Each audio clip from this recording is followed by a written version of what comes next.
Bienvenido a Entrevistas en Línea con Perspectiva. Tuvimos el honor de entrevistar a Hernando Porras, presidente de Azoriesgo, y Cristian Guzmán, experto en la gestión de riesgo de crédito, con quien estuvimos hablando del riesgo reputacional, circulares de la Superintendencia de la Economía Solidaria y algunas recomendaciones para enfrentarnos a esta nueva realidad. Escúchenos aquí, en Entrevistas con Perspectiva. ¿Qué recomendaciones nos brindan para gestionar la crisis económica producida por la pandemia del coronavirus? Un punto importante es definir si estamos o no estamos en crisis económica.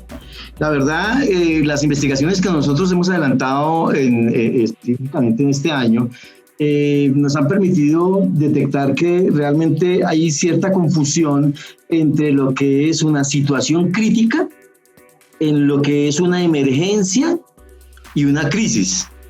Pareciera que fuera lo mismo, pero son cosas diferentes. Las entidades enfrentan problemas, enfrentan conflictos y enfrentan situaciones críticas, pero no necesariamente enfrentan una crisis. Lo mismo pasa con la economía. ¿Cuándo se está en crisis? La gran pregunta es, ¿estamos o no estamos en crisis? Hay autores y hay organismos internacionales inclusive que dicen que estamos en una crisis económica que va a tener uno de los peores resultados en toda la historia de la humanidad. Otros han sostenido que la crisis que tenemos va a generar pérdidas que superan las dos economías, pérdidas por encima de 2 guerras mundiales.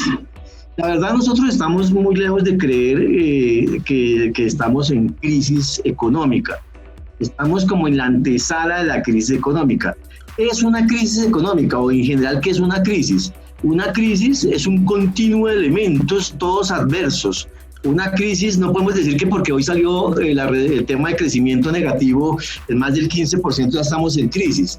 Tampoco podemos decir que porque el dólar subió a 3.800 ya estamos en crisis. No, una crisis es un continuo de elementos, todos negativos, que afectan la estabilidad del país. Tenemos varios elementos negativos, eso no hay que desconocerlo. El tema del crecimiento negativo, el tema del desempleo son los peores datos que hemos tenido en los últimos años, en los años recientes, es más, en toda la historia de Colombia, pero no podemos decir que estamos en crisis. Faltan otros elementos que son importantes tener presentes. Por ejemplo, tenemos temas positivos y tienen que ver, por ejemplo, con la inflación. La inflación del mes pasado fue 0 y eso pues es un buen parte de novedad, específicamente para las familias que no ven cómo los precios se crecen de manera explosiva. El otro tema, las tasas de interés. Tenemos tasas de interés muy por debajo de los históricos que hemos tenido en toda la historia. Una tasa de intervención del Banco de la República del 2.25 y aproximándose al 2, eso nunca se había visto en Colombia. Entonces, y si bien es cierto, tenemos datos negativos, también es cierto que tenemos datos positivos, con lo cual asegurar que estamos en crisis económica, pues nosotros somos de la creencia y del enfoque que todavía no hemos llegado a ese nivel de crisis económica. Pero el evento que llegáramos, como creemos podemos llegar, eso puede ser posible en los próximos meses, podremos generar una crisis económica. Creemos nosotros en Azoriesgo que la crisis económica puede llegar a comienzos del año 2021. Estamos como a puertas, estamos como con todos los elementos y los insumos como para desembocar y desencadenar una crisis económica. ¿Qué recomendaciones? Número 1, manejo prudente del gasto. Eso es un tema importante, el manejo conservador y prudente del gasto. Suspender, como hemos hecho, por ejemplo, en Azoriesgo y como se ha hecho en muchas familias, suspender las inversiones que pueden ser aplazadas, como por ejemplo inversiones de nuevos vehículos, cambiar el modelo del carro, inversiones en tecnología que puede ser, estirada en el tiempo. Hay tecnología que demanda ser reemplazada urgentemente, pero todo lo que tiene que ver con el gasto y manejo de la liquidez. Manejo de la liquidez prudente, porque es que una cosa es pasar una crisis económica con recursos, con dinero, y otra muy diferente es pasar la crisis económica sin dinero. Son dos cosas diferentes. Yo quisiera enfocar más mi respuesta hacia el sector solidario como recomendaciones para afrontar lo que yo llamo el segundo tiempo de lo que estamos viviendo. Ya tuvimos un primer tiempo donde llegó la crisis donde llegó la pandemia desde marzo, y rápidamente el sector solidario empezó a afrontar el impacto que tuvieron sus asociados y los impactos que han tenido las entidades cooperativas. Y en este momento estamos viendo lo que yo denomino el segundo tiempo, porque es la continuidad. ¿Cómo vamos a abordar este segundo semestre, donde a pesar de que ha habido reactivación económica en ciertos sectores, el impacto económico que existe es claro? La gente hoy día continúa con un desempleo, ya vemos cifras del desempleo al 20% y cifras que están manteniéndose, proyecciones del PIB al cierre del año que están entre un 5 y ya algunos dicen entre un menos 5 y un menos 10%. Entonces la reactivación económica no está todavía cerca, no va a estar en el segundo semestre. Y las recomendaciones que yo le daría al sector solidario es ocuparnos de esto. Desde el punto de vista de las cooperativas, hay que ocuparse mediante el establecimiento de un plan que permita reconocer que los clientes van a tener una afectación en sus ingresos o sus egresos. Y derivado de todo este plan, que de cierta forma lo acompaña la superintendencia con sus circulares, es brindar la atención que necesita cada asociado. Bien lo decía el superfinanciero Castaño en alguna reunión, las medidas generales o las soluciones generales se acabaron. Estamos en una época donde tenemos tecnología, tenemos analítica, tenemos autogestión. No podemos decirle a nuestros 5,000 asociados que para todos vamos a hacer un alivio o que no hay alivios para ninguno. Definitivamente acá estamos en la época de la segmentación y es momento de utilizarlo. Entonces mi recomendación es generar todo un plan. Y desde Azorriesgo hemos venido hablando de un plan que contenga al menos 4 grandes pilares. El primero, segmentar los asociados, hay que segmentarlos. El segundo, las medidas de alivio que se adapten a cada segmento de cada asociado. Tercero, definitivamente análisis financiero. No podemos decir hoy que en el segundo semestre la cooperativa no va a tener impacto financiero. Toda cooperativa y toda entidad del sector solidario va a tener impacto. Así todos sus empleados trabajan en entidad pública, vamos a tener impacto de alguna manera, desde la liquidez, desde el fondeo. Entonces es importante reconocerlo y además de reconocerlo, prepararnos. Y finalmente un mecanismo de seguimiento, implementar mecanismos de seguimiento para ver cómo va la evolución del asociado. Y desde el punto de vista ahora de los asociados, definitivamente como asociados al sector solidario debemos tener una medida responsable con el sector, y es, siempre lo he recomendado a los ciudadanos, en la medida que puedan atender sus obligaciones, pues atenderlas. Eso finalmente responde a una obligación moral que hace que el sector siga creciendo y siga prestando los servicios que tiene. Lo enfoco más hacia la parte de las cooperativas, porque son hoy quienes deben dar el primer paso hacia los deudores, hacia los asociados, para que ellos ingresen en ese plan y puedan mantenerse por lo menos al día o por lo menos pagando y cercanos a la cooperativa, y evitar lógicamente el aumento de los indicadores de cartera vencida, y digamos que hacerse finalmente a una vida, a continuar con su calidad de vida a pesar de todos los impactos que ha tenido la pandemia. ¿Cómo han visto el papel que ha jugado la Superintendencia de Economía Solidaria frente a las medidas que ha implementado con las entidades a lo largo de esta emergencia sanitaria? La verdad es que todos estamos aprendiendo de esta historia. Esta historia que está escribiendo la humanidad, todos estamos aprendiendo. Y eso hace pues que las intervenciones de la super, por ejemplo, dentro de la normatividad es como el campo de la super, dar directrices y lineamientos, pues estuvieron al comienzo algo confusas, al punto de que estos alivios, que tienen un carácter eminentemente voluntario, al punto de que algunos creyeron que eran obligatorios. Entonces hubo entidades que dieron alivios al 99% de su cartera, según fuente oficial de la misma Superintendencia de Economía Solidaria. Entidades que dieron al 100% de su cartera alivios. Entonces eso lo que está mostrando es que hubo confusión respecto de los lineamientos de la superintendencia. ¿Y qué ha pasado de todo esto y cuál es como el parte positivo? Es que de alguna manera las entidades han aprendido. Lo que Cristian decía ahora es correcto, han aprendido a segmentar, han aprendido a que estas soluciones generalistas ya no son de la modernidad. Eso ya casi que forma parte del pasado, que hay que dar soluciones más ajustadas a las necesidades y de cada segmento, de cada individuo, de cada grupo de individuos. Y digamos que en materia de de la superintendencia, pues a pesar de que las normas fueron un poco confusas, pues permitieron de alguna manera que las entidades pudieran ayudarle a sus afiliados, ayudarle a sus asociados, ayudarle a la gente que de alguna manera construye estas mismas entidades. Como legado para la humanidad, hoy por hoy, más que nunca, las entidades han aprendido que los datos son oro, que los datos son riqueza. Aquí lo importante no es el pagaré que firmó el asociado, sino es el dato y es la información que quedó consignada. ¿Quiénes han salido más victoriosos de estos temas? Aquellos que han hecho un buen uso de la información, aquellos que han almacenado orgullosamente la información, aquellos que tienen disponibilidad de datos para poder mirar los impactos desde el punto de vista de liquidez, los impactos desde el punto de vista de cartera vencida, desde el punto de vista de relación de solvencia y demás. Pero en materia de la intervención de la Super, me ha parecido que ha hecho su trabajo pues con algunos desaciertos, pero que ha hecho el trabajo que le corresponde, y eso ha permitido que este sector también no se quede rezagado, ¿no? Veíamos al comienzo que las normas y las directrices del gobierno central estaban muy orientadas hacia la banca y hacia, digamos, hacia los establecimientos de crédito vigilados por la superfinanciera.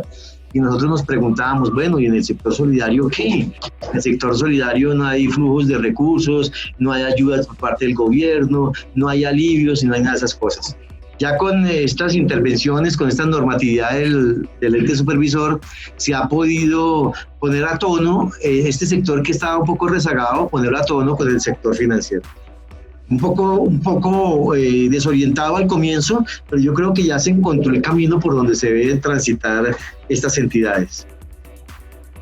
Desde mi punto de vista, la superintendencia, y coincido con el doctor Hernando, ha tenido un espíritu atento, ha estado atento a qué hay que hacer en el sector, qué debe generar el sector, qué nueva normatividad se debe emitir para atender la pandemia. Y esto lo vemos en nuevas características que empezó a sacar la primera circular, hablando del nuevo esquema de modificación de créditos, que si uno lo recuerda, el sector solidario ahí tiene una desventaja jurídica de todas luces frente al sector financiero, porque no contaba con esa opción de modificación, aunque puede ser una práctica en el sector, la palabra modificación no existía. Y esta pandemia nos ha servido a muchos para sacar cosas que tal vez antes no teníamos o no sabíamos de nosotros mismos. Y como lo decía Hernando, estamos aprendiendo y hemos descubierto cosas de nosotros mismos bastante buenas. El sector solidario emitió este esquema de modificación que me parece bueno. De acuerdo, hay desaciertos, hay temas que de pronto no quedan claros. Y eso yo siento que se puede reforzar con mayor acompañamiento al sector. Si hay algo que me parece que la superfinanciera debe agilizar, y el mismo sector solidario es un reto, y no es solo de la superfinanciera, y es la revelación oportuna y detectiva de cifras. Cuando uno va a un sector financiero, uno observa que se están emitiendo cifras de cómo van los alivios, cuáles sectores, cómo va el otorgamiento por cada segmento. Y en el sector solidario, muchas veces los líderes y las administraciones de las cooperativas quedan cortos en poder comparar, en poder ver qué están haciendo. La recomendación es felicitarlos por todo el buen intento y todo el buen trabajo que han hecho, que me parece bastante bueno. Han estado atentos, pero definitivamente falta seguimiento y entrega de cifras oportunas. Tal vez en la última circular ya se están estableciendo médicos, y hay que incentivar a eso, no solamente a que las cooperativas reporten periódicamente sus datos de cómo va la evolución, sino que la superfinanciera publique de manera periódica sus datos que nos permitan a todos en el sector empezar a compararnos y por esa vía tomar mejoras. ¿Por qué considera usted que se genera un poco de resistencia frente a la aceptación de las medidas que ha tomado la Superintendencia de Economía Solidaria frente al sector? Bueno, yo podría decirte dos elementos. El primero, por justamente lo que mencionaba en el punto anterior, y es algo de confusión en la interpretación de la primera norma, que fue la circular 11.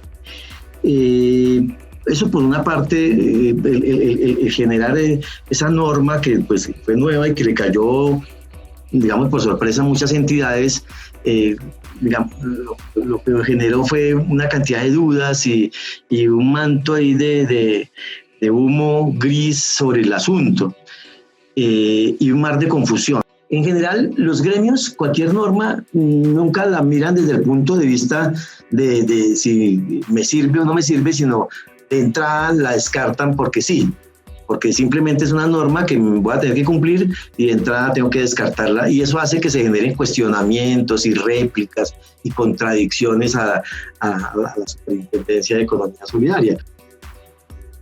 Como les contaba ahorita, la pandemia ha tenido que sacar el desarrollo de temas que se debieron haber sacado en su momento.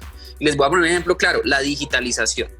Tener un crédito por canal digital, poderme vincular por canal digital, el sector lo venía trabajando, pero a pasos muy, muy lentos. Llegó la pandemia y definitivamente tiene que dar el crédito digital, tiene que vincularlo digital. Entonces, claro, eminentemente, en este ejemplo que es muy básico, cuando se viene la pandemia, que no es una norma, simplemente fue un azar, viene la pandemia, la cooperativa pues no va a estar bien cuando no tiene su canal digital desarrollado. Eso lo quiero poner como un ejemplo ante la normatividad. Cuando yo tengo un atraso en normatividad y en administración de riesgos, claramente cuando llega la pandemia ellos tienen que entrar a poner nuevas normatividades que me legislen o me ordenen el tema desde las provisiones, desde el seguimiento, que no venía. Entonces, naturalmente eso tiene un choque, porque no solamente viene la pandemia con todos sus efectos, sino además ahora un desgaste de implementación normativo que no ha sido fácil. Y si uno se remonta a ver otros sectores, todos tienen ese reclamo natural, porque hay mejoras o procesos que hay que implementar, y la pandemia no permite tener un tiempo de 6 meses o un año para implementarlo. Resulta que la pandemia nos trajo un concepto que se ha venido hablando, y es el agilismo, y el agilismo es empiece y dé victorias tempranas muy rápido, y la pandemia nos obliga a colocar crédito digital, nos obliga a hacer una marcación juiciosa de las modificaciones, y todo eso naturalmente genera choque. Por un lado, ahí me parece que viene de un rezago, ese es el primer elemento, viene de un rezago de administración de riesgos, pero de otro lado también definitivamente como lo tienen las entidades en la implementación, los errores que tienen las entidades en la implementación de sus planes de atención a los deudores, también lo tiene pues la superintendencia. En el afán de generar esta normatividad también han habido algunas imprecisiones que o son imprecisiones o no son claras, y es donde el sector también necesita un mayor acompañamiento. Aquí se necesita reactivar temas como los Facebook Live, hacer casi semanalmente reuniones con los vigilados para escuchar qué están sintiendo, qué dudas tienen. Definitivamente siempre va a estar la protesta, la normatividad. ¿A quién le gusta más normatividad? Que le controlen más el negocio. Pues creo que a muchos no, pero todo en pro y en beneficio del sector solidario, de la seguridad del sector, y creo que con unos espacios de resolución de dudas, que la superintendencia pueda estar más cerca, sobre todo durante estos tiempos que emite tantas circulares, porque durante un tiempo donde no haya tanta carga normativa, pues yo tal vez puedo estar un poco más lejos del sector y solo hacer supervisión, pero cuando yo tengo una carga normativa tan alta, definitivamente la tengo que acompañar con más espacios para resolución de dudas y para acompañamiento. Además, estamos en un sector donde sabemos que es un sector bastante heterogéneo. Acá contamos con cooperativas muy refinadas en sistemas de administración de riesgos, pero tenemos también cooperativas y fondos de empleados que son muy pequeños y que dada su estructura pues no pueden tener ese carácter técnico, y ahí es donde pues saltan las dudas del sector, y es donde creo que debe haber un acompañamiento. Creo que hay aspectos por mejorar de las dos partes. De acuerdo a la circular externa número 17 sobre alivios a los asociados afectados por la emergencia sanitaria, ¿qué impactos creen que han tenido las entidades al adoptar estas medidas? El primer impacto es un esquema de agilismo en el sector. Definitivamente este tipo de circulares ponen a prueba que necesitamos implementar procesos más ágiles y más rápidos, desde todo punto de vista, no solamente desde el otorgamiento de crédito, desde la generación de nuevos procesos, desde la mejora de las tecnologías que tienen las cooperativas. Eso nos ha llevado a un gran cambio. En cuanto a impactos, en este momento, a hoy, 14 de agosto, porque ahora con la pandemia uno puede hablar de lo que se sabe hoy, y es el impacto más grande es el de el de poder implementar la circular. Muchas cooperativas no saben cómo poder implementar esa circular. Hemos hablado varias veces con Azorriesgo y desde los sectores se ha recalcado mucho en la norma, pero aquí faltan más guías. Acá faltan más guías que le permitan al sector saber cómo adoptar una norma. La norma bien está allí, pero es cómo la vamos a adaptar, y con una variable grandísima, el tiempo. Tenemos muy poco tiempo y es donde ese va a ser el primer impacto. En corto tiempo, implementar todo un esquema que mueve transversalmente la cooperativa, desde su aspecto de comunicación y comercial hasta su aspecto de recuperación. Entonces, pienso que de la circular 17, los impactos que hoy hay son preimpactos. Es todos los impactos que ha habido de cara a la preparación de la normatividad y la puesta a tono de todo el software, los procesos, los procedimientos, las políticas. Yo creo que hoy no hay cooperativa que esté quieta. Hoy todas las cooperativas y entidades, fondos de empleados, están viendo cómo emiten políticas, procedimientos, cómo segmentan. Entonces, el impacto hoy es de carácter de preparación. ¿Qué impacto va a tener esto en el segundo semestre? Definitivamente va a haber un sector de la economía y obviamente lo estamos viendo, va a haber un sector que se está viendo bastante impactado, y eso va a hacer crecer los indicadores de cartera vencida.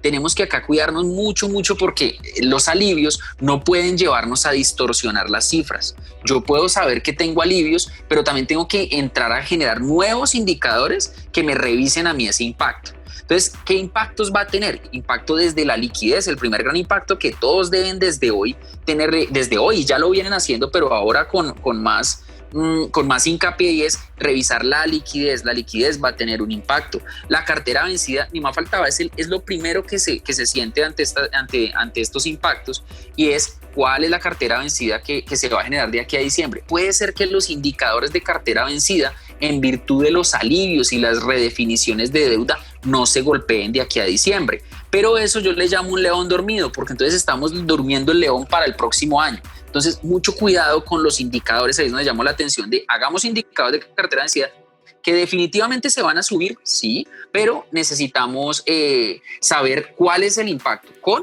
y sin alivios. Definitivamente otros indicadores, hay que revisar, por ejemplo, los indicadores de solvencia, con las proyecciones de cartera vencida que vamos a hacer, cuál va a ser el índice de solvencia que nos va a quedar. Yo siempre trato de recaer en este ejemplo. Cuando empezó la pandemia, el superintendente financiero, en una entrevista a La República, le contaba que la cartera vencida solo del sector financiero, tomamos esta referencia, iba a pasar del 4.3% al 13% al cierre del año. O sea, eso quiere decir casi triplicar la cartera. Cuando uno ve las cifras, por ejemplo, el sector financiero, hoy la cartera antes ha bajado. Claro, definitivamente hay unos alivios donde en este primer tiempo casi el 50% de los deudores del sector financiero se beneficiaron con alivios. Lo que quiere decir que hoy tenemos ahí un indicador bajo, y en el sector solidario, mismo caso, podemos tener un indicador bajo, pero sostenido con unos alivios. Entonces, el impacto a tu pregunta va a ser de este tamaño. Nosotros podemos estar enfrentados a 1, 2 o 3 veces la cartera vencida. Claro está, estos alivios pueden aliviar, valga la redundancia, un poco ese impacto, buscando empatar con una reactivación de la economía el otro año.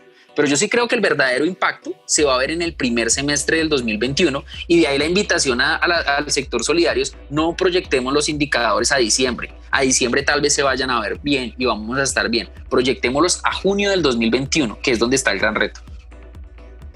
Lo primero que habría que decir es que los impactos van a ser muy diversos, muy relativos. Hay entidades que se van a ver profundamente impactadas. Según información de la misma Superintendencia de Economía Solidaria, hubo entidades que, como resultado de la confusión de la circular 11, le otorgaron alivios al 99% de la cartera de créditos. Eso es una cosa que a uno le parece absurda. O sea, casi la totalidad de la cartera de crédito fue sujeta de alivios, y pues obviamente esas entidades que le otorgaron alivios al 80, al 90 o al 99% de la cartera, pues van a tener unas profundas implicaciones desde la perspectiva de su flujo de caja, desde el punto de vista de la cartera vencida, desde el punto de vista del margen financiero que van a tener, digamos desde muchos puntos de vista. Inclusive podrían poner en una alta amenaza, en alto peligro, la continuidad de una entidad de este estilo. porque sería transformar la entidad. En este momento estamos expuestos a transformar entidades, y una de las grandes lecciones que nos debe dar esta historia que está escribiendo la humanidad es que vamos a transformar, nos vamos a transformar como sociedad, nos vamos a transformar como sector, nos vamos a transformar como organizaciones solidarias. Y entonces cuando tú estás cambiando y dando alivios, cambiando tasas, modificando plazos, etcétera, etcétera, pues a la final, el gran resumen, a la hora de la verdad, va a ser que tu entidad va a terminar siendo otra diferente cuando iniciaste. Eso por un lado. Para aquellas entidades que otorgaron alivios, algunas ni siquiera lo han hecho, ni siquiera pues, se han metido en el tema del alivio, pero algunas han otorgado alivios muy menores, muy básicos, 5%, 10%, pues ellas van a tener un impacto no tan sustantivo como aquellas entidades que otorgaron alivios por el 99% de su cartera de créditos. Eso es un tema que vale la pena mencionar, y pues ya Cristian mencionó cuáles son los frentes en los cuales uno podría esperar impacto. Una cosa es el impacto que uno proyecta y otra cosa es el impacto que realmente va a haber el año entrante. El año entrante, cuando se acaben los alivios, cuando haya vacuna, cuando la sociedad vuelva a una relativa normalidad, pues van a sincerarse los estados financieros, se van a sincerar las cifras, y ahí es cuando vamos a ver en la hora de la verdad si definitivamente el impacto va a ser que la cartera vencida se va a triplicar, que las entidades muchas van a colapsar, etcétera, etcétera. Para otorgar el alivio se necesita capacidad financiera, y si tú no tienes capacidad financiera para otorgar un alivio, pues mal hace la entidad en otorgar el alivio, porque eso es como ponerse la soga al cuello.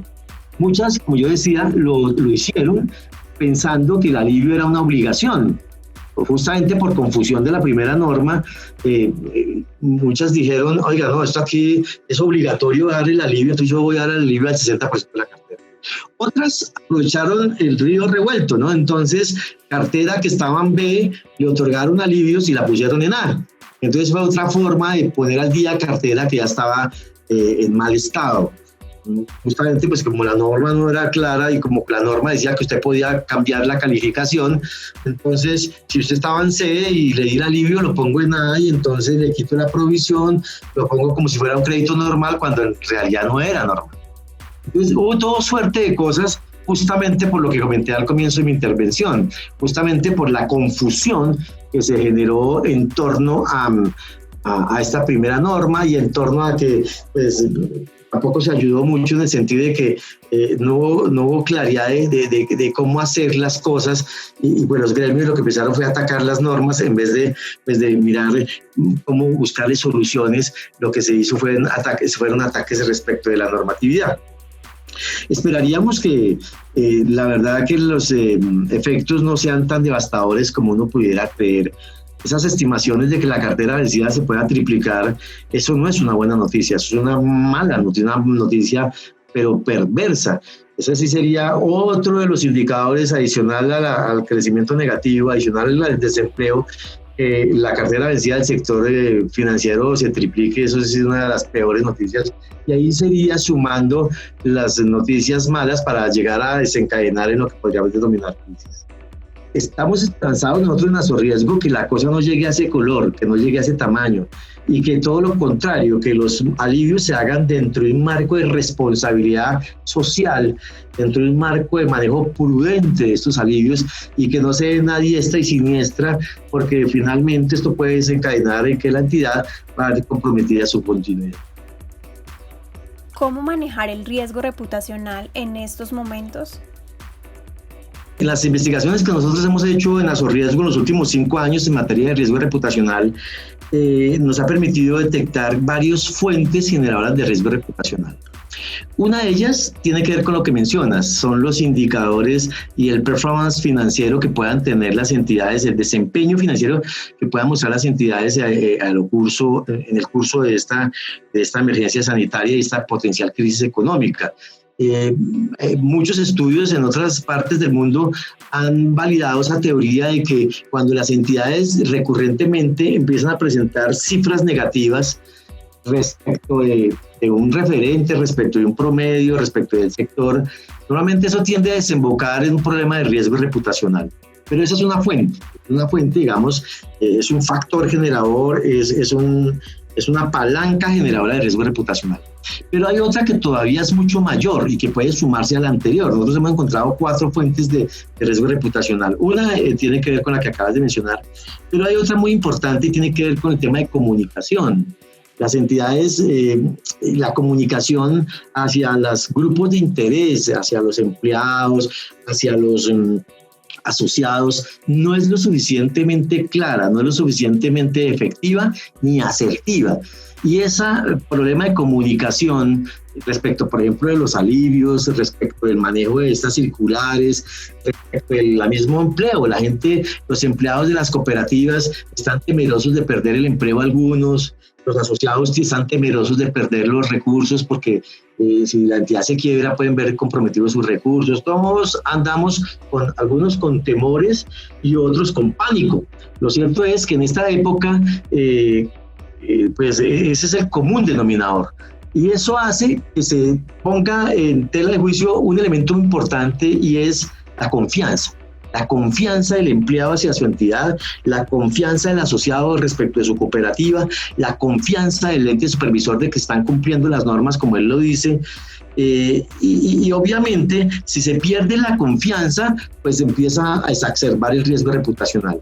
Un elemento importante para no poner en peligro el tema de la confianza es la adecuada comunicación. La circular 11, por ejemplo, no hablaba mucho del tema de la comunicación, del plan de comunicación. La circular 17 ya lo habla y la 18 vuelve a insistir en el tema de la comunicación clara, transparente, asertiva y efectiva hacia los diversos grupos de interés. ¿Para qué?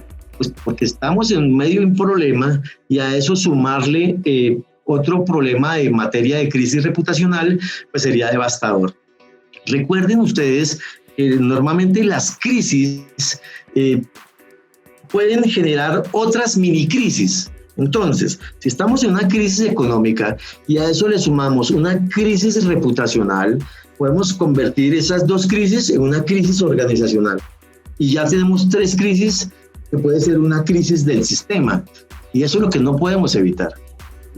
Por eso el tema del manejo de la comunicación, el manejo de las cifras, como decía ahora Cristian, es un tema que debe ser manejado con mucha responsabilidad para no desencadenar una potencial crisis reputacional. Acuérdense que hay que diferenciar también entre lo que es el riesgo reputacional y la crisis reputacional. Si estalla una crisis reputacional en su organización, ya no hay nada que hacer, ya no hay riesgo, el riesgo ya se materializó. Lo que queremos es que se evite esa crisis manejando bien el riesgo reputacional. ¿Y cómo maneja bien el riesgo reputacional? Haga un manejo prudente de las cifras, haga una adecuada segmentación de su nicho de mercado al cual le va a otorgar alivios, haga unos buenos pronósticos de sus impactos potenciales que pueden tener al interior de la organización. Y ante todo, maneje adecuadamente un buen plan de comunicación. Un plan de comunicación corporativa muy direccionado a los diversos grupos de interés. El plan de comunicación no puede ser igual para todos, porque como su nombre indica, cada grupo de interés tiene un interés muy particular, lo que hace que cada grupo tenga una expectativa que quiere ser resuelta. Ese plan de comunicación debe resolver esas diversas expectativas asociadas a cada grupo de interés. Cuando no se soluciona, cuando no se atiende esa expectativa de manera satisfactoria, es cuando se genera el riesgo reputacional. Entonces tenemos 2 fuentes generadoras de riesgo reputacional en este instante: temas de comunicación y el tema de divulgación de cifras. A eso hay que prestarle mucha atención, de lo contrario usted podría verse inmerso en un problema de crisis reputacional que podría desencadenar, en un problema de riesgo reputacional que podría desencadenar en un tema de crisis de reputación. ¿Cuál sería el mensaje que desde la Asociación Gremial de Especialistas en Riesgo le brindarían al sector solidario? El mensaje son 2 cosas muy sencillas. La primera es que las normas de la superintendencia emite normas dentro de un marco prudencial de vigilancia. un enfoque en riesgo. Las normas del ente de control no son para generar obstáculos o para generar problemas, todo lo contrario. Las normas de la superintendencia lo que buscan es resolver una situación que en este momento es de crisis. Ese es como el primer mensaje. El segundo mensaje es que busquen ayuda. Cuando uno está confundido, cuando no tiene como un camino, busquen ayuda. Nosotros somos una organización que por más de 17 años lo que ha buscado es ofrecerles y brindarles ayuda al sector. Ayudas como las que vamos a tener en el día de hoy con el curso que Cristian va a dirigir, ayudas desde el punto de vista del acompañamiento que le hemos dado a muchas entidades en la aplicación de estas normas, y ayudas desde el punto de vista de la tecnología que a veces se necesita para poder desarrollar la actividad, por ejemplo, a través de medios virtuales, medios digitales y no medios físicos, como en este momento se requiere. Entonces, finalmente, si usted no entiende las normas, si cree que no puede hacer el pronóstico, si no tiene los elementos, la tecnología, el conocimiento, pues busque ayuda.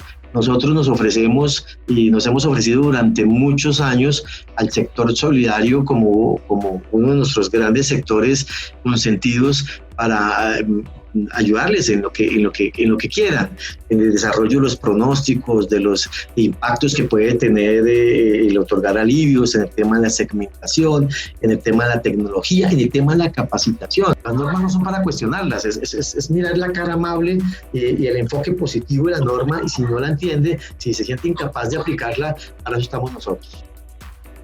No, desde mi punto de vista son tres aspectos. El primero es, y hemos hablado mucho del canal digital, no dudar ante la implementación y la mejora de los canales digitales, que definitivamente no van a estar de aquí a cuando se encuentre la vacuna y se pueda aplicar. Los canales digitales llegaron para quedarse y es aprovechar esta coyuntura para implementarlos, aprovechar este momento, digamos que esta turbulencia para implementarlos y ya dar el principio, el start a la metodología digital. Lo segundo es conocimiento del asociado. Hoy más que nunca necesitamos que las cooperativas conozcan quiénes son sus asociados, que vuelvan a hacer un análisis de los nuevos ingresos. Una cosa era el asociado antes de febrero, donde podíamos tener un independiente que era transportador, pues hoy podemos tener al mismo independiente, pero hoy día se dedica a la comercialización de productos relacionados con evitar la pandemia. Entonces, nuestros asociados pudieron haber cambiado su gran mayoría y tenemos que actualizarle todos esos datos. Eso a través del conocimiento del deudor. Ese conocimiento nos va a permitir ofrecerle la mejor opción y además saber cuáles son los riesgos que se vienen para mi entidad. Además de conocerlo, acompañarlo. Entonces, si yo ya sé que ese deudor está afectado, ¿cómo yo lo logro acompañar? Y el tercer mensaje definitivamente es proyectar y preparar. Tenemos que proyectar los indicadores, tenemos que proyectar los impactos. Y no solo proyectar para entregarle a la superintendencia el 30 la proyección financiera y guardarla en un archivo y ahí se quedó. Proyectar nos sirva es para prepararnos, para empezar a generar provisiones, para empezar a ver si necesitamos o no necesitamos más fondeo, para ver qué solvencia vamos a tener. Finalmente, los que mejor nos preparemos y las cooperativas que mejor se preparen, pues van a ser quienes van a salir de cierta manera más fuertes y más fortalecidas de esta crisis. Y lógicamente, quien gana de esta crisis es quien logre acompañar a sus asociados. Definitivamente, cuando se acabe esta pandemia, muchos vamos a evaluar cuál fue la entidad que estuvo con nosotros, cuál fue el sector que nos acompañó, y creo que aquí el sector tiene una ventaja competitiva frente a otros, y es que el sector siempre ha procurado por la mejora en la calidad de vida de los asociados, por acompañarlos, y esta es una oportunidad, y yo quisiera verlo así, y es una oportunidad para que el sector solidario salga fortalecido. Creo que ese es el mensaje.